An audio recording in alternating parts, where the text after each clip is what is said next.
지금 이 시대는 가르침을 거부하는 시대라고들 얘기를 합니다.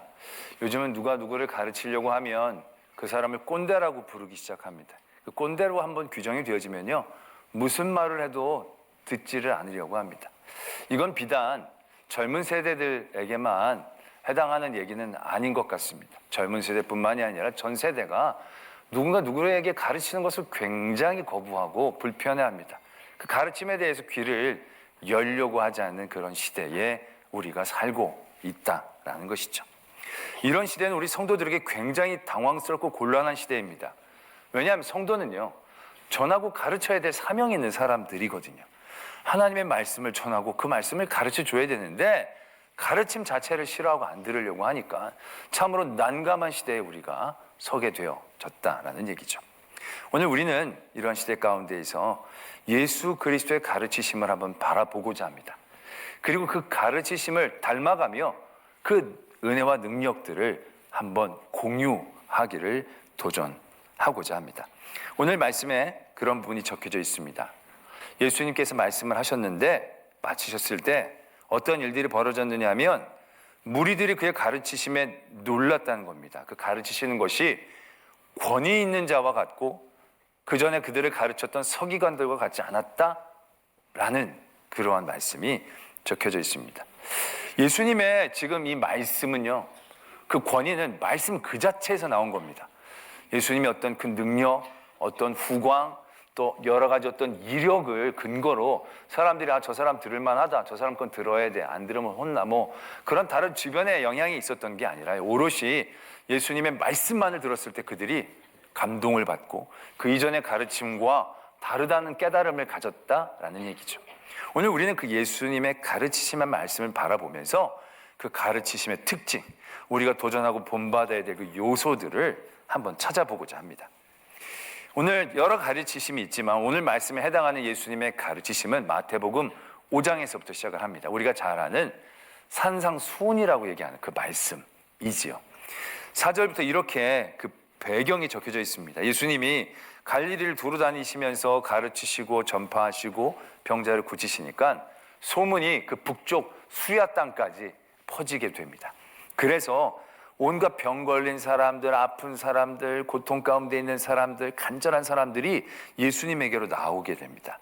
그래서 4장 25절에 보면 갈릴리와 데가볼리와 예루살렘과 유대와 요단강 건너편에서 수많은 무리가 예수님을 따랐다. 예수님이 그 무리를 보시고 산에 올라가 앉으셨다는 거죠. 그리고 입을 열어 가르치셨다. 그 가르치심이 산상 수훈의 말씀이 되어진다는 거죠. 그 첫 번째 가르치심이 뭐냐면 심령이 가난한 자는 복이 있나니 천국이 그들의 것임이요 라는 말씀입니다. 우리가 잘 아는 팔복이라는 말씀이 제일 첫 번째로 그들에게 선포되고 가르쳐주고 있습니다. 우리는 이제 팔복의 말씀을 들으면 우리는 이렇게 이해를 하죠. 이렇게 해야 복을 받는 거구나. 심령이 가난해야 되겠구나. 애통해야 하겠구나. 온유해야 되겠구나. 그래서 복을 받아야겠구나. 우리는 이 말씀이 이렇게 이제 다가올 때가 있습니다. 그런데 그건 우리가 들으면 그런데요. 이 시대에 예수님이 이들에게 말씀하시고 싶은 그 중심은 우리가 생각하는 것과는 살짝 방향이 다르다는 거죠.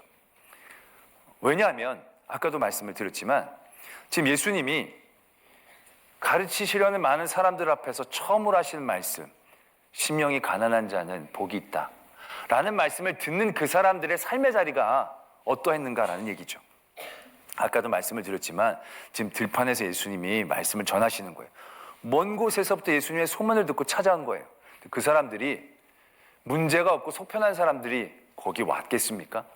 아니 문제가 없는데 예수님이 병자를 고친다, 말한다 관심이나 있겠습니까? 아무 문제가 없는데 자기네들 놀 거 많은데 그런데 먼 곳에서부터 예수님을 찾아왔다. 그만큼 그들은 간절했다는 거죠.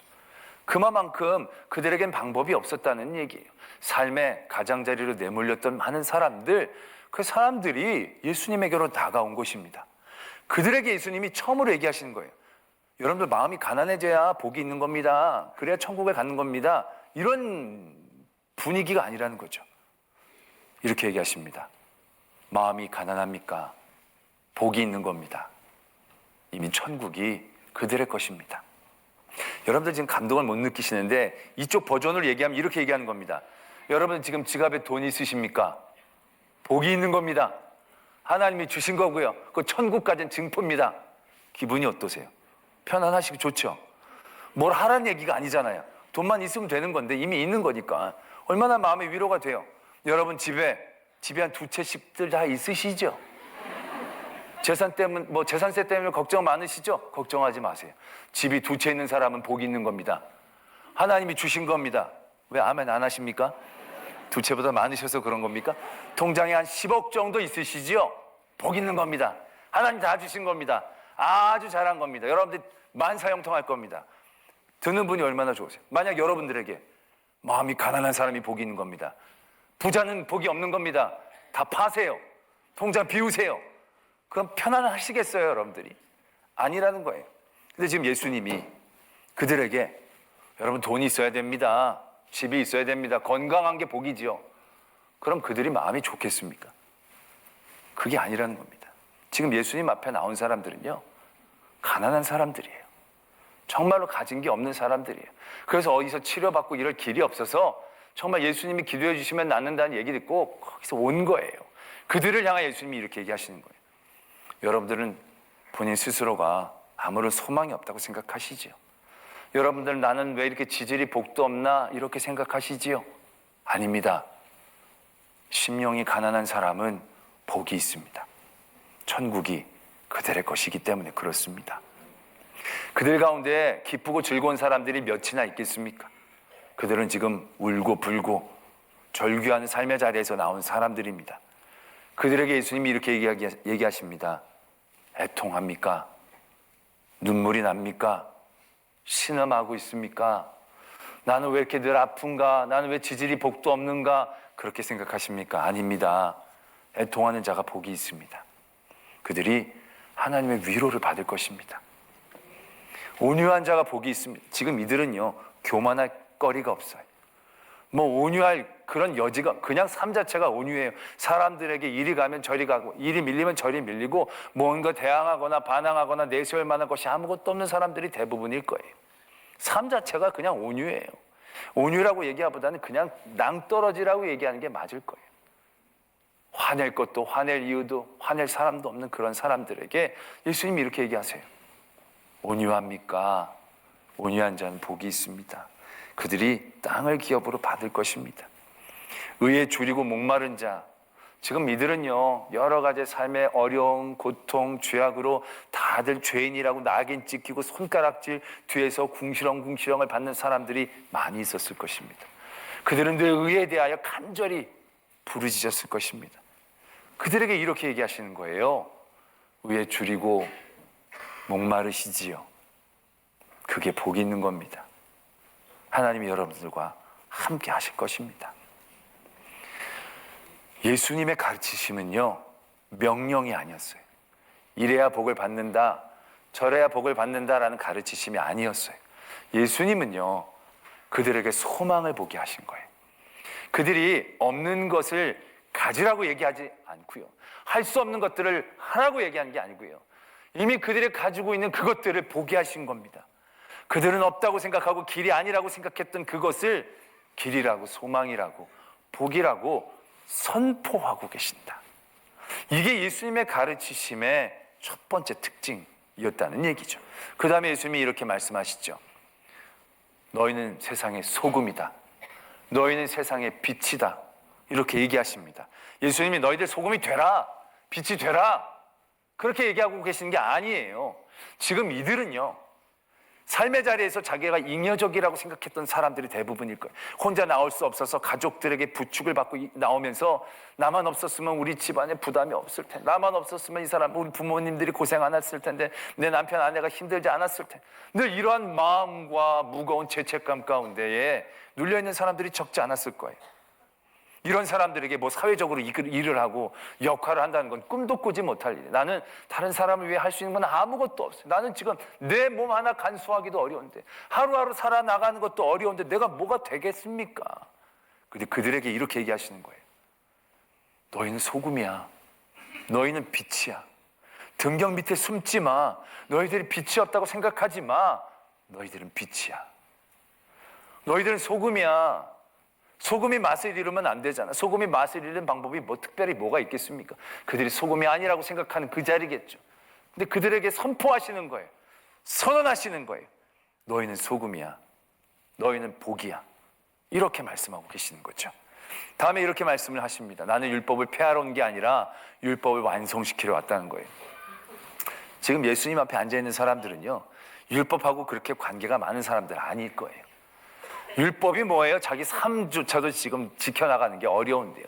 대가볼리 북쪽에서 이방인들도 많이 있는데요. 그들에게 율법을 잘 지켜라. 그럼 그냥 살지 말라는 얘기랑 비슷한 거예요. 그런데 예수님이 이렇게 얘기를 하시는 거예요. 내가 율법을 폐하러 온 게 아니고 완성하고자 했다는 거죠. 율법은 대단히 짐스럽고 부담스러울 것 같지만 율법을 주셨다는 자체가 갖고 있는 복된 내용이 있는 겁니다. 그게 바로 뭡니까? 내가 너를 택했다는 얘기거든요. 내가 너를 잘되게 하겠다는 얘기거든요. 내가 너로 사랑하겠다는 얘기거든요. 내가 너에게 복이 되게 하겠다라는 얘기거든요. 몇 가지나 더 해야 복이, 네 번째야. 아멘이요. 그게 율법이 갖고 있는 복의 내용이거든요. 예수님이 그걸 지금 선포하시는 거예요. 율법 부담스럽게 여기지 마. 율법을 피하려고 하지 마. 율법이 있는 그 복을 봐. 너희들은 여전히 율법이 있다는 것은 하나님이 너희를 붙잡고 계시는 거야. 너희와 함께 하시는 거야. 예수님의 가르치시면 이거 해라 저거 해라, 뭔가 교훈을 주고 뭔가 명령을 하는 것이 아니라는 얘기예요. 선언하고 선포하는 거죠. 그 다음에 예수님의 말씀이, 가르치심이 이렇게 이어집니다. 뭐뭐 하지 말라는 얘기를 쭉 적고 계세요. 노하지 말라, 간음하지 말라, 맹세하지 말라, 악한 자와 대적하지 말라. 이제 이런 말씀을 주시는 거죠. 어떻게 보면 이건 진짜 가르치심인 것 같죠. 근데 똑같은 내용이긴 하지만 틀이 완전히 다르다는 것을 우리는 아셔야 합니다. 지금 우리는 노하지 말라. 왜 노하지 말아야 돼요? 노하는 건 자기 손해니까. 착하고 선하게 살아야지. 간음하지 말아야 돼. 왜? 간음하는 건 죄니까, 나쁘니까, 정욕된 거니까 사람들에게 지탄받고 안 되지. 왜 맹세하지 말아야 돼? 사람이 제대로 지킬 수도 없는 것 가볍게 그럽니까? 자기 진중하게 할 수 있는 것 하고 안 하면 안 한다고 얘기하면 되죠. 그런데 악한 자를 악한 자로 대하지 말라고 할 때 이렇게 얘기하시는 부분이 나오죠. 어떤 사람이 자기에게 오른뺨을 때린 거예요. 그러면 우리가 생각하는 틀로는요, 오른뺨을 맞았다? 참자. 견디고 참자. 내가 참으면 이긴다. 이게 우리가 생각하는 틀이에요. 근데 예수님은 어떻게까지 얘기하십니까? 오른뺨을 맞았는데 왼뺨을 돌려대라는 거예요. 왜요? 한 번 맞으면 됐지 왜 또 굳이 두 번을 맞으라는 거죠? 이건 뭔가 도덕적인 것 이상의 의미를 갖고 있다는 얘기죠. 우리는 예수님의 가르치심을 윤리적으로 바라볼 때가 많아요. 근데 윤리를 얘기하는 게 아니라 이거는 원리를 얘기하시는 거예요. 어떤 틀을 갖고 있느냐? 노하지 말아야 돼요. 왜? 화내면 손해가 아니에요. 뭐라고 적고 계시냐면 그 이웃에게 뭐라고 얘기하는 자는 지옥불에 들어간다는 거예요. 지옥불에 들어간다고. 노하지 말라는 게 세상을 착하고 선하게 사는 얘기를 듣는 게 아니라 노하지 말라는 것이 살아남는 길이다라는 것으로 들어야 한다는 거예요. 간음하지 말라는 것이 착하고 선하게 사는 얘기라는 게 아니에요. 이 땅 가운데서 심판의 날에 죽지 않은 매뉴얼이라는 얘기죠.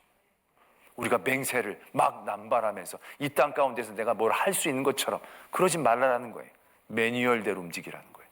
악한 사람에게 악으로 대하지 말라는 거예요. 네가 오른뺨을 맞았냐? 그러면 왼뺨을 돌려대라는 거예요. 왜? 그 악함 가운데서 참는 것이 능사가 아니라 그 안에서 더 적극적으로 내가 살아남기 위해서 몸부림치는 그러한 도전과 모습들을 우리가 가져야 한다 라는 매뉴얼로, 원칙으로 예수님은 우리에게 가르치시는 거예요. 단순히 좀 더 착하게, 좀 더 선하게, 올바르게 사는 게 아니에요. 살아남기 위한 이야기들을 예수님이 해주신 걸로, 그러한 마음으로 우리에게 해주셨다는 사실들을 분명히 아셔야 한다는 거죠. 그 다음에 예수님의 말씀이 어떻게, 가르치심이 어떻게 이어지느냐 하면, 구제하는데 그냥 구제하라라고 얘기하지 않고요, 구제를 은밀하게 하라라고 말씀하십니다. 외식, 금식 해라라고 얘기하시는 게 아니라 외식함으로 금식하지 말아라 얘기하십니다. 또 기도할 때도 기도해라 이렇게 얘기하시는 게 아니라 중언부언 기도하지 말아라. 이렇게 기도하시는 거죠. 애쓰고 힘써서 쌓아라 이렇게 얘기하시는 게 아니라 하늘에 그 일들을 쌓아라 라고 얘기하고 계신다는 겁니다. 예수님의 가르치심은 우리에게 무엇을 하라라고 요구하지 않으십니다. 무엇을 하는지는 솔직히 예수님에겐 그렇게 중요하지 않을 수 있습니다. 세상은 이거 해라 저거 해라 그것이 중요하죠. 왜? 결과로도 나타나니까. 근데 예수님은 그걸 원하고 그걸 바라고 가르치신 게 아니에요. 그 모든 일들을 해나갈 때 어떻게 우리가 해야 하는지, what이 아니라 how로 우리에게 말씀하고 계시는 거예요. 구제를 하는데 사람들에게 나타내지 말고 하나님이 보실 수 있게 하나님에게 하듯이 하는 거예요. 기도를 하는데 사람들 앞에 나 기도 많이 해, 기도 열심히 해, 기도 잘해, 중요하지 않다는 거예요. 하나님이 들으시게. 그 how에 대하여 예수님 우리에게 가르쳐주고 계시는 거죠. 금식하는 것도 사람들에게 나 금식해 경건해 이게 아니라 기름 바르고 안 하는 사람처럼, 그러나 하나님 앞에 애통하는 마음으로 그렇게 금식하라라고 말씀하고 계신다라는 것이죠. 우리들은 어떻습니까? 우리들은 늘 뭐 해라 우리 누구에게 가르칠 때 눈에 보이는 그것을 얘기하잖아요. 근데 그 못하는 건 나는 잘하는데 그 사람이 못한 것일 때가 많아요. 그거 못하면 대단히 우리는 그 사람들을 핀잔주고 정죄하고 평가하고 판단할 때가 많은 거죠. 근데 예수님은 그 무엇에 대해서 얘기하지는 않으세요. 그것보다 어떠한 마음의 중심과 방향을 갖고 해야 할 것인가를 우리에게 가르쳐주고 계신다는 거죠. 그리고 나서 7장에 갑자기 비판하지 말라는 말씀을 또 해주세요. 그 다음에 조금 있으면 구하라 두드리라는 말씀을 또 해주세요. 어떻게 보면 이 7장에서 하시는 말씀은 이 이전에 예수님이 가르쳤던 모든 가르침에 대한 요약본, 우리가 더 잘 이해할 수 있는 이해본이라고 생각할 수 있겠습니다. 왜냐하면 우리는 늘 교훈을 가르치고 명령하고 윤리를 가르치고 왓에 대해서 얘기합니다. 그러다 보면 늘 우리 안에서 옳고 그름으로 늘 매이게 될 때가 많아요. 틀렸다, 맞았다, 옳다, 그르다. 그런데 예수님은 그 문제에게서 떠나기를 원하시는 거예요. 맞고 틀리고의 문제가 아니라 주님께 구하여야 한다는 겁니다. 주님께 나가야 한다는 것입니다. 방향을 틀어야 된다는 것입니다. 세상의 문제에 매이는 것이 아니라 하나님에게서 그 길을 얻어내야 한다는 것을 어떻게 보면 우리에게 쉽게 요약본처럼 가르쳐주고 계신다라는 것을 발견하게 됩니다.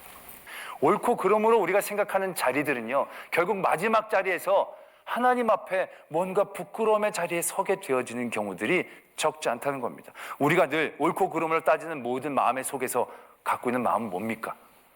죄가 안 되는 만큼 누리고 싶은 마음, 죄가 안 되는 만큼 즐기고 싶은 마음, 결국 그 마음은 하나님을 기쁘시게 하는 마음, 생명을 살게 하기 위한 애씀과 노력과 최선을 다하는 일들 가운데는 결이 다른 자리에 서게 되어지는 시작이라는 얘기죠. 그래서 늘 이게 맞습니까? 틀립니까? 라고 묻는 모든 사람들의 중심은 굉장히 잘못된 방향으로 가고 있다는 것을 깨달아야 돼요. 여러분들께서 말씀을 읽다가 뭔가 신앙적인 고민을 하다가 이게 정말 잘못된 겁니까? 죄입니까? 아닙니까? 라고 질문한 그 자리에 여러분들을 바라보세요.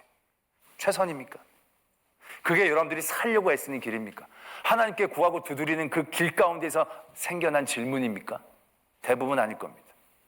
세상 가운데서 적당히 죄 안 짓고 살고 싶어하는 여러분들의 마음들, 그래서 죄 안 짓고 지옥 가기 직전까지 줄타기를 하면서 믿음의 생활을 지켜나갈 수 있겠죠. 그래서 천국에 들어갈 수는 있을지도 모릅니다. 많은 천국에 들어가서 과연 부끄러워하지 않겠느냐라는 얘기죠. 예수님은 지금 우리에게 그러한 방향을 가르쳐주고 계시는 거예요. 예수님은 옳고 그름을 얘기하고 계시는 게 아니고 우리에게 뭘 하라고 얘기하시는 게 아니고 너희들 제발 살아라. 너희들은 살 수 있다. 사는 방향으로 뛰어라라고 우리에게 말씀하고 싶으신 거예요. 왜? 예수님의 가르침 안에는 생명이 있는 거거든요. 생명을 주고 싶어하는 간절함이 그 안에 있는 거거든요. 우리의 가르침의 자리를 우리 한번 다시 되돌아봐야 합니다. 우리가 누군가를 가르치려고 할 때 그 마음에 뭐가 있습니까? 그 안에 그 영혼을 살리고 싶어하는 생명에 대한 마음이 있습니까? 아니면 그 사람을 가르쳐서 덕을 쌓기 위한, 그 사람을 가르쳐서 정죄하기 위한, 이거 비판하지 말라, 뭐 노하지 말라. 이거 예수님도 이거 잘 안 지키셨어요. 예수님도 화냈어요. 성전 가서 막 화냈어요. 예수님도 바리새인과 서기관들을 비판했어요. 비난했어요. 그럼 예수님 자기가 얘기한 거 안 지킨 겁니까? 아니거든요. 예수님은 왜 비난하고 노해도 아니고 우리가 그러면 나쁜 거냐? 중심이 다르거든요. 원칙이 다르거든요. 예수님이 왜 성전을 뒤집고 화를 내셨습니까? 내 집을 왜 이렇게 더럽히냐고 막 화가 나서 화를 낸 겁니까? 기도하는 이 하나님의 집, 그 기도를 통하여 우리가 생명을 얻게 되는데 이 길을 막아버리면 어떻게 하느냐? 그 생명의 길을 막아버리는 그런 울분이 예수님의 분노거든요. 바리새인과 서기관들을 비판하는 비판이 너희들은 그러면 끝이야, 너희들은 그냥 멸망이야, 끝이야, 그냥 정죄하는 비판입니까? 너희는 상종을 못할 자리구나, 그렇게 하는 비판입니까? 아니거든요. 그들 또한 살기를 원하시는 예수 그리스도의 강력한 외침이거든요. 제발 정신 좀 차려라. 정죄만 하면서 자기가 거리를 두고 심판만 하는 게 아니죠. 예수님이 자기 생명을 걸고 그들을 살리시기 위한 그 외침을 던지고 계셨다는 얘기죠. 그래서 예수님의 가르치심은 권위가 있는 겁니다. 생명에 대한 것이니까, 원칙에 대한 것이니까, 또 하나님을 향한 방향에 대한 것이니까. 할렐루야. 우리 모든 성도님들 그러한 예수 그리스도의 가르침의 중심을 담기를 원합니다. 우린 꼭 가르쳐야 합니다. 전해야 합니다. 그럴 때에 우리의 그 가르침의 자리에서 우리의 마음의 중심이 내 의, 내 선이 아니라, 저 사람의 죄에 대한 답답함과 괴로움이 아니라 그를 살리고 싶어 했던 예수 그리스도의 그 생명에 대한 마음을 품기를 바랍니다. 저 사람을 살려야 하는데, 저 사람 저기를 두면 안 되는데, 그러한 마음이 우리에게 있으면 우린 그들을 대할 때 명령하지 않고 선포해주고 싶어 할 겁니다. 하나님은 널 여전히 사랑하셔. 하나님은 너를 버리지 않으셔. 너에게 하나님의 귀한 것들이 그 안에 있어. 그러니까 그 자리에서 하나님께로 돌아가자.